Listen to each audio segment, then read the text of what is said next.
सांग मैंने जय जगन्नाथ। आज मु तैयारी करी आलू आ मेथीर गोटे नुआ रेसिपी। आलू मेथीर रेसिपी बहुत भल लगे। आपको क्या सहित भी आप खाइबे। आलू मेथीर रेसिपी तैयारी करने मुझे किसी टमाटो नहीं, दुईटा टमाटो, दुईटा सुखिला लंका, किसी रसुण आदा आउ पियाज काटिक नहीं जाइए। ना नुआ आलू आसूची मार्केट को, तो नुआ आलू छोट छोट आलू मेथी सहित करके खाइले बहुत भल लगे। मेथी शाग को मु बाछिकी भल भाव धोईकी नहीं जाइए। आबे मु कढ़ई बसई देती गैस रे। मु सोरिष तेल नहीं, सोरिष तेल रे रोषे कले बहुत भल लगे। आबे तेल गरम हो गला मुझे जीरा पकई देती गोटे चामच, आउे सोरिष भी पकई। जीरा सोरिष फुटीगला मुझे पियाज को पकेबी, आ सुखिला लंका को पकेबी। दुईटा सुखिला लंका मु पकेबी कहीं सुखिला लंका तेल रे फुटेले तरकारी बास्ना बहुत बढ़िया आसे। मुझे सुखिला लंका पकईदेली। मेथी शाग ना देहपाई बहुत भल।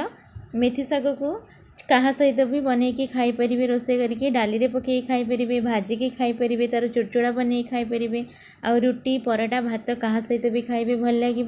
आबे देखो मोर पियाज पकईदेली तेल रे। पियाज भल भाव भाजी हो भल भाव माने पूरा डीप फ्राए आम करवा को ये भाजी होगला मुझे 7-8 कोला रसुण रखी जहाँ को टिकी टिकी करी काटिकी ताकू एबे मु पकईदेवी।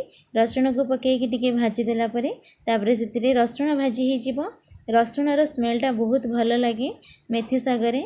आपन रसुण चाहिए अधिक भी टिके नहीं पारे, किंतु मु 7-8 पाखुड़ा रसुण नहीं छोट छोट करी काटिकी रसुण को पकईकी भल भाव भाजी होगला यही देखंतु मोर रसुण आउ पियाज ये भाव भाजी हो जाइए। से मु जो छोट छोट आलू को काटिकी नहीं जाइए ताकू पकईदेवी। आलू को मु बस 2 फाड़ ही करी, 2 फाड़ करके पकेबे।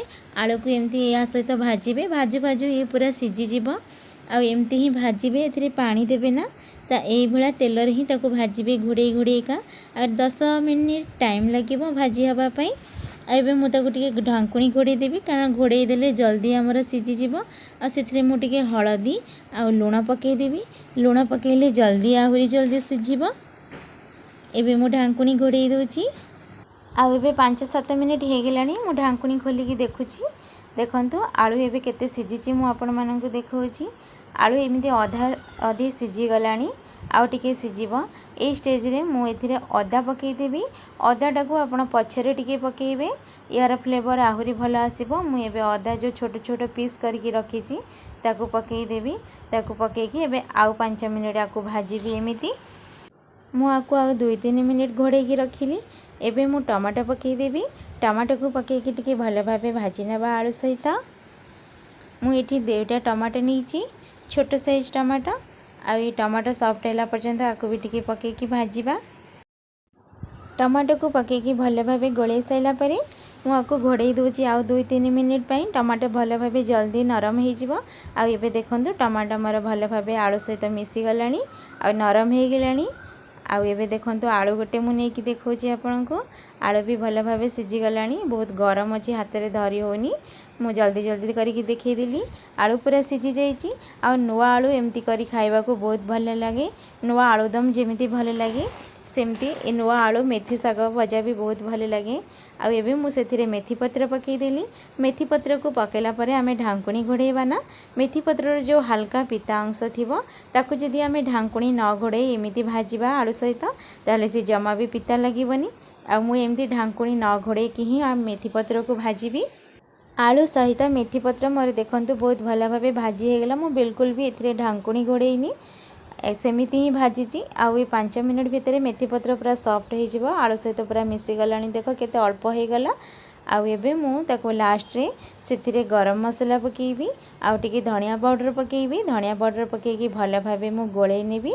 गोळेई नेला परे धनिया पाउडर आउ गरम मसला पके सारा परे यार स्वाद डबल हो जिवो। आ एमती थरे निश्चित करके खाइबे, बहुत बढ़िया लगिवो। आ जदि मो वीडियो भल लगे ताहले निश्चित लाइक शेयर और सब्सक्राइब करिवे। नुआ नुआ एमती रोषेई देखिबा पाई। बहुत कम जिनिस रे देखंतु ये टेस्टी तरकारी रेडी हो गला। तरकारी तो मुझे कहबी ना को सुखा सुखा तरकारी बनिकी तैयारी हो गला। आउ एबे मु लास्ट रे धनिया पत्र पकाउची। धनिया पत्र पकई दी आमे आको गैस को ऑफ कर दबा। एबे आउ एमती नुआ नुआ सादा सीधा रोषेई देखिबा पई मो चैनल को निश्चित रूपे सब्सक्राइब करिवे। धन्यवाद।